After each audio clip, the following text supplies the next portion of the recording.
আবার যুদ্ধবিরতি ঘোষণা করতে হবে এবং গাজাকে এবং আমাদের প্রিয় বাইতুল মুকাদ্দাসকে বাইতুল আকসাকে আবার খালি করে দিতে হবে, মুসলমানরা সেখানে যেন ইবাদত করতে পারে, আমরা সেই দাবি জানাচ্ছি। আমাদের একটাই দাবি আছে, আমরা বাংলাদেশের মানুষ সশরীরে যুদ্ধ করতে না পারলেও ইসরায়েলি পণ্য আমরা বর্জন করবো।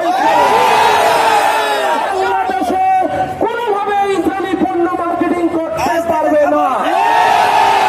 আমরা ইসরায়েলি পণ্যের দোকান ভাঙচুর করবো না, কিন্তু আমরা সেই পণ্য ব্যবহার করবো না। আমরা আমাদের টাকা দিয়ে এই পণ্য ক্রয় করবো না, আমরা মুসলমানদের পণ্য ক্রয় করবো। আমরা অর্থনৈতিকভাবে তাদেরকে পঙ্গু করে দিতে চাই। প্রিয় মুসলিম ভাইরা, আগামী দিনে সরকার সহ যদি কোনো কর্মসূচি ঘোষণা হয়, আপনাদেরকে সেই কর্মসূচিতে অংশগ্রহণ করার উদাত্ত আহ্বান জানাচ্ছি।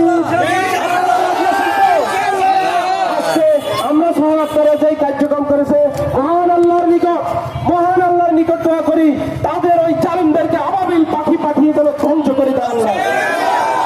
আগামীকাল বাংলাদেশের অন্যতম আলেমরা মার্চ ফর গাজা ডাক দিয়েছে। শাহবাগ থেকে মানিক নিয়ে সরওয়ার্দী উদ্যানে আমরা সবাই সেখানে অংশগ্রহণ করবো। এই উদাত্ত আহ্বান জানিয়ে আজকের কর্মসূচি এখানে শেষ করছি।